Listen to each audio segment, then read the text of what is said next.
नमस्कार नमस्कार नमस्कार अनि फेरि पनि नमस्कार गर्न चाहन्छु मेरा प्यारा प्यारा साथीहरूलाई। तपाईँहरूले धेरै गाली गर्नुभयो, तिम्रो तिन दाजुभाइ होइन, यहाँ होइन, उहाँ होइन भन्नुभयो है। त्यही भएर चाहिँ आज हामीले बेग्ला बेग्लै कपडा लाएर आएको छौँ है। मैले ट्र्याक सुट लगाएको छु होइन, उता बिचमा बस्ने कान्छो भाइले अर्कै लुगा लाएको छ होइन। त्यस्तै गरी उता छेउमा बस्ने माइलो भाइले चाहिँ टी सर्ट लगाएको छ। अब त पत्याउनु होला नि, फेरि ट्राउजर चाहिँ एउटै रहेछ त के हो यो भन्नु होला। अनि एउटै ब्रान्डको कपडाहरू धेरै हुन्छ नि, एउटै मात्रै हुन्छ तर एउटै डिजाइनको धेरै थरी हुन्छ, त्यही भएर चाहिँ हो होइन। त्यसको लागि चाहिँ तपाईँले कमेन्ट नगर्नु होला है। तर फेरि तपाईँले पत्याउनै पर्छ भनेर हामीले भनेको छैनौँ, नपत्याउन नि पाइन्छ। तपाईँहरूको मनको कुरा, दिमागको कुरा हो। नपत्याउँदा नि हामीलाई केही फरक पर्दैन, पत्याउनै पर्छ भन्ने छैन।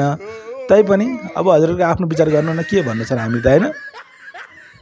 ल, गाली र नराम्रो कमेन्ट चाहिँ फेरि कसैले पनि नलेख्ने नि है। म त कम्प्लेन गरिदिन्छु साइबर क्राइममा, मुद्दा हालिदिन्छु, केस हालिदिन्छु। त्यस पछाडि अनि पुलिसले हतकडी लगाएर लग्यो भने मलाई केही नभन्नु होला। सर हामीले जानेनौँ, दाइ हामीले जानेनौँ, गल्ती गरेछौँ, हाम्रो गल्ती भएछ भनेर नभन्नु नि, फेरि पछि रुनु पर्ला।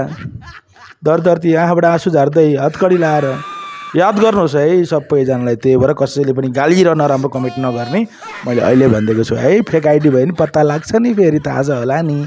कुनै न कुनै जिमेल, कुनै न कुनै फोन नम्बर त याद गरे हुन्छ नि त्यसमा होइन। हस्, थ्याङ्क यू सो मच सबैजनालाई, धेरै धेरै धन्यवाद छ हाम्रो भिडियो हेरिदिनु भएकोमा। खुसी लाग्यो, मलाई धेरै खुसी लाग्यो।